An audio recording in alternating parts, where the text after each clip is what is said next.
Television. This is KIMA. Now live from Yakama, April Minister, Alan Sillant Sports, and Stu Seibel Weather. This is KIMA News at 11. Good evening. Thanks for joining us. Today was another election day in the Yakama Valley. Voters in the East Valley and Highland school districts were asked to approve maintenance and operations levies that failed in February. Both districts reported better turnouts than 2 months ago when bad weather kept many voters home, and it may have made all the difference. East Valley's $2.8 million levy has passed. With 100% of the precincts in, 66% of voters said yes. A 60% approval rate was needed for the passage.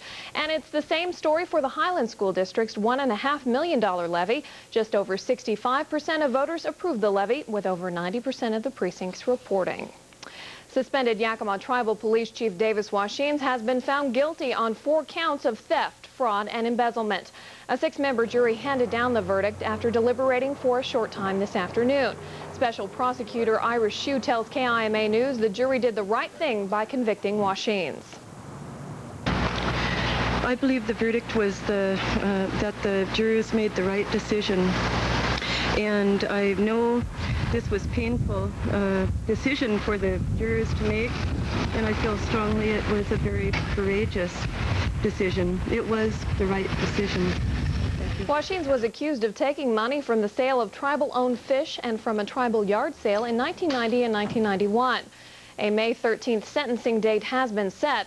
Washines' attorney Jack Fyander told KIMA Washines was not unduly surprised by the verdict given what he had to work with, and added Washines does not see this as the end of the case.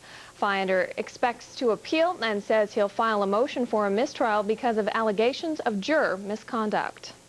Robert Paradas has been convicted of 13 separate charges in a Yakama County sex abuse case. The verdict against the 59-year-old man was handed down today in Yakama County Superior Court. KIMA's Mike Malman reports.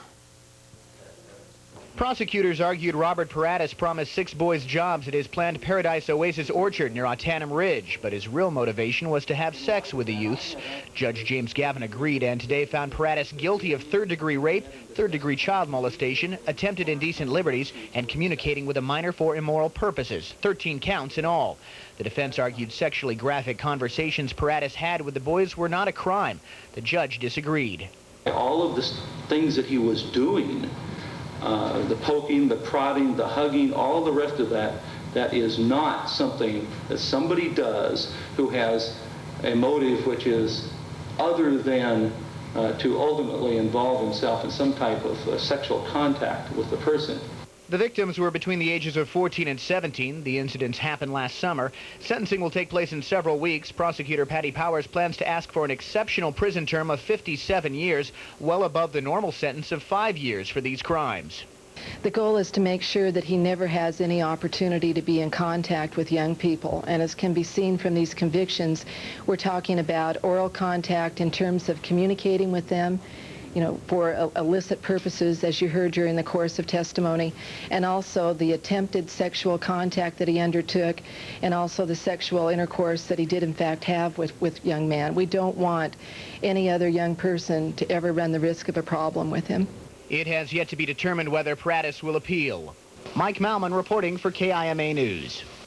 Paradas is still scheduled to stand trial on 7 counts of indecent liberties. It's alleged he had unwanted